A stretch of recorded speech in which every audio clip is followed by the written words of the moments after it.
Hey and welcome to Neverwinter with Aragon. So module 28 is just around the corner, just about 3 weeks, and with it we'll be getting some new weapons. These will be the Void-Touched weapons and the Xeraxian weapons. They both share the same visuals, and you'll see each of them for the classes just there.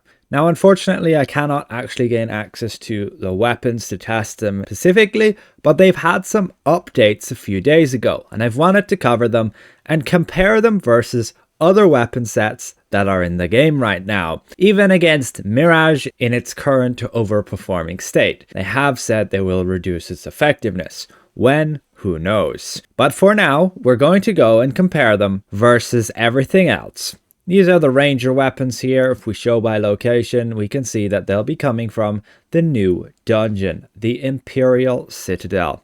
The master version will have the Void-Touched weapons, and the advanced version will have the Xeraxian weapons. There's not a whole lot of difference in them, and in fact, the Xeraxian ones are going to be really good for newer players at that advanced level, and you won't miss out on much compared to, say, the mastered weapons. So you should not be disappointed with that. Of course, the mastered ones will have an eensy-weensy little bit of extra damage gain, and we'll compare exactly that, and you'll see what you'll be missing if you, say, wanted to jump into master. The advanced mode should be at an item level requirement of 65,000, 5,000 higher than the Demon Web Pits, so you should be able to jump in at that level. It should not be as hard as, say, the master dungeons. So that means potentially a good weapon set is going to be pretty accessible to a lot of players. So again, let's actually have a look at these weapons and the bonuses that they're going to provide us. With the last update, they have very nicely actually gone and improved them, making them a whole lot better, particularly with adding the base damage. You can see right here the notes. So they've added the base damage. They've made it so that the stacks, you can gain them every 2 seconds instead of 5 seconds, meaning you should be able to get all of the stacks from the weapon set within just 20 seconds versus a whole 50 seconds, making it a lot more practical. Additionally, each stack did get a little bit of a damage boost. Now the advanced weapons, the Xeraxian ones, also got some base damage added. 250, that's quite a lot. That's the same as all the other master version weapons. It's just now the new master version weapons are going to have 275, so even a little bit more. And then they got the same, gaining the stacks every 2 seconds instead of 5, and the increase to the damage per stack. So what that means with this weapon set is if you're in combat with a single opponent, after 20 seconds you will have 10 stacks of the damage bonus or the damage resistance or the total healing. And so if you are in wild space, that will mean you gain a 12% damage boost or 12% less damage taken or 12% total healing. Now unfortunately, if you're outside of wild space, that will be halved. This means they're only really good for boss fights where you're against a single opponent. Very nicely, they also have a bit of leeway with that, so if you're not against a single opponent, you'll still gain the damage bonus, but if you're against 4 or more, you will lose that damage bonus over that 20 seconds. Every 2 seconds with 4 or more enemies, you'll lose one of those stacks. Now, if you want to compare against the advanced weapons, the Xeraxian ones, you can see you just lose 250 item level per weapon, so 500 total, and 25 base damage, and that's it. The weapon bonus you get here is exactly the same as you get with the master weapons. For a healer and a tank, these weapons are pretty massive. In wild space, they can give up to a total of 17% total healing and 17% damage resistance. It's kind of crazy. So you may very well be tempted to run these instead of, say, the mastered weapons where you would only give your team a 2% increase to damage and a 2% damage resistance. So you would probably be excused to run these. Now in terms of a damage dealer, well, that is a matter of what other weapons there are available for you to use and what content you're in. How much does that matter? Let's have a look at the math. So compared to not using any weapons at all, if you're at 95,000 item level, slot in the weapons, you would gain a total of, 16.88% overall damage gain. That is if you keep your stats balanced. And the only thing that changes here is the item level, the base damage, and also the damage buffs, going from 60% up to 72% because of that 12% while within wild space. If you're not in wild space, the weapons would only give you upwards of a 13% overall damage boost. Now, if you're to look at the Xeraxian weapons, you can see they also have a 16% damage bonus in wild space, but then outside of wild space down to 12%.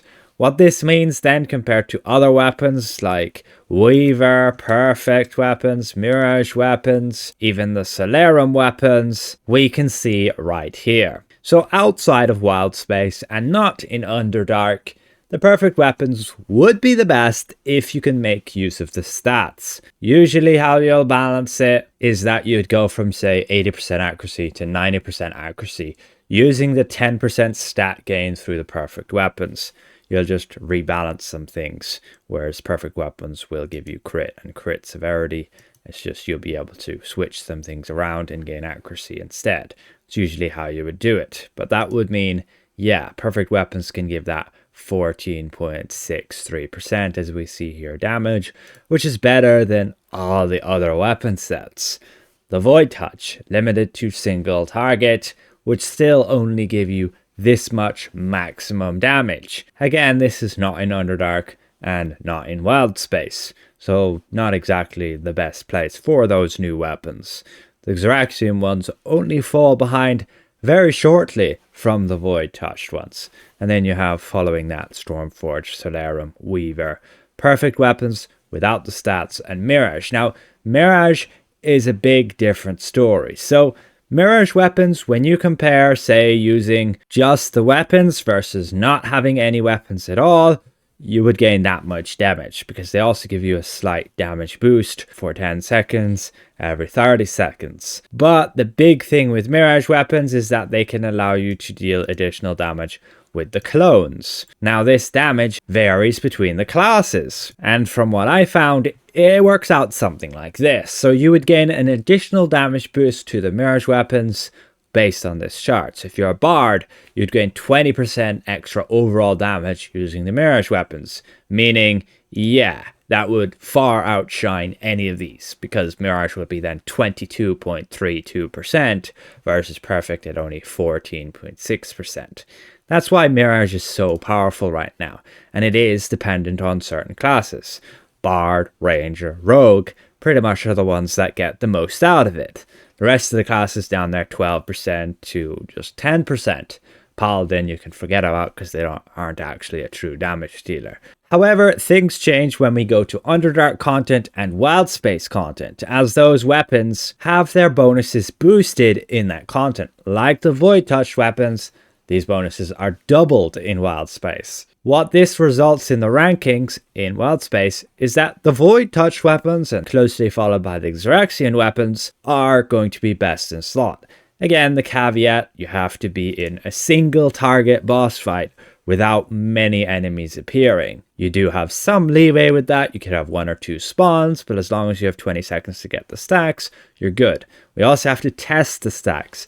Are you able to reapply them after, say, you die? You get downed, you revive yourself. Are you able to still obtain the stacks? If you cannot, well, these weapons will probably be out of this picture altogether and nobody will use them. But again, even with this, even with the Void Touch weapons going to be contributing upwards of nearly 17% overall damage, if you look at, say, again, the bonus damage that some classes can get with Mirage, it means Mirage would still pull ahead and be better than these. But again, only on some classes, and that some classes is getting fewer and fewer as we look at, say, Rogue may very well be better off having the Void Touched weapons. Same with Ranger, arguably, they'd be very close, and Bard, you still want to be going Mirage.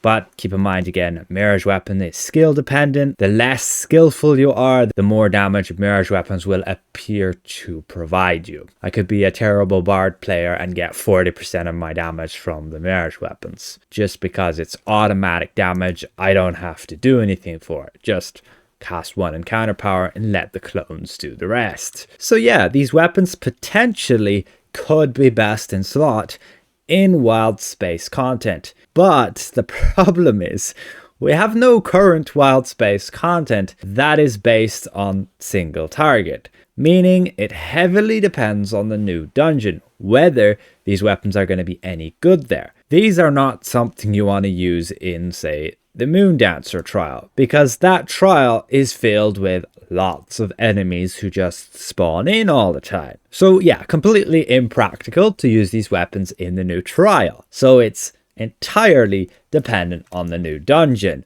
whether they will have any use. From what I could tell, looking at the achievements, the first boss seems to be ad spawning in. How many, we don't know. And then the second and final boss could well be just single target. I hope that would at least give a place for these weapons. Again, mirrors may very well have to get looked at before then, at least for some classes. So yeah, they have potentially good place, and the same outside of wild space. They do rank just behind the perfect weapons.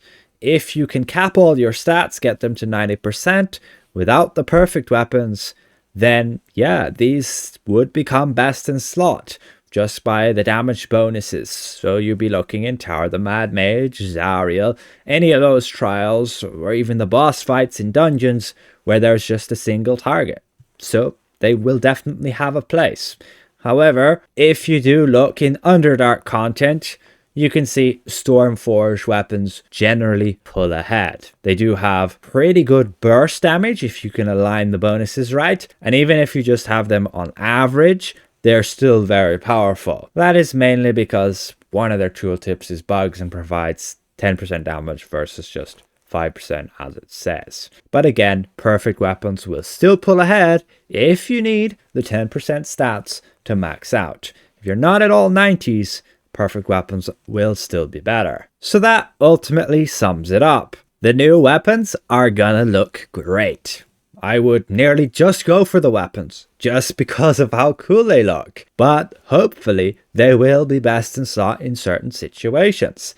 As of right now, they will have a place outside of Wild Space and Underdark in single target boss fights, in trials and some dungeons. As for within Wild Space, well, yeah, definitely they pull ahead as best in slot, but again, not within the new trial, which is the only Wild Space content we have right now. So it's entirely dependent on the new dungeon. Hopefully this sums things up for you guys. Again, still have to test out specifically how the bonuses work. If they expire when you die and then you cannot gain the stacks back because of some bug, that may very well be a big issue. Once again, a massive thank you to all of these channel members for your added support. I will see you guys around. Goodbye for now.